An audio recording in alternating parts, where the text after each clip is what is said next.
நம்ம தோட்டத்தில் இருக்க பார்படாஸ் செர்ரி பழம் தான் இது. இது லாஸ்ட் டைம் வந்து நிறைய பூக்கள் எடுத்திருந்தது. ஆனால் வந்து பிஞ்சு பிடிக்கிறதுக்கு முன்னாடி எல்லாமே கொட்டிடுச்சு. இந்த முறை வந்து இந்த சீசனுக்கு நிறைய பூக்கள் பிடிச்சிருக்கு. நிறைய பிஞ்சுகளும் பிடிச்சிருந்தது. நேற்று நைட்டு பெஞ்ச மழையில் வந்து எல்லாமே கீழே கொட்டிடுச்சு. இதில் ஒரு சில பழங்கள் மட்டும் பழுக்க ஆரம்பிச்சிருக்கு. மற்ற பிஞ்சுகள்லாம் வந்து சுத்தமாக பெருக்கிறதுக்கு முன்னாடியே வந்து கீழே கொட்டிக்கிச்சு. அப்படியும் நம்ம செடியில் வந்து 1, 2 பழங்கள் இருக்குது. அதை தான் நம்ம இப்போ பறிச்சிட்ருக்கோம். இந்த பார்படாஸ் செர்ரி பழம் பார்க்கும்போது நமக்கு மினியேச்சர் ஆப்பிள் மாதிரி தான் தெரியும்.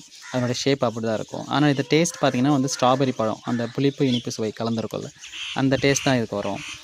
இது பார்க்கவே அழகாக இருக்கும். நிறைய பழங்கள் பழுக்கும் இது. இப்போ நம்ம தோட்டத்தில் இருக்கிறது வந்து ஒரு 2 இயர்ஸ் செடி. இது வந்து இன்னும் பெருசாக ஆகலை. பெருசாச்சுன்னா நிறைய பழங்கள் வைக்கும்.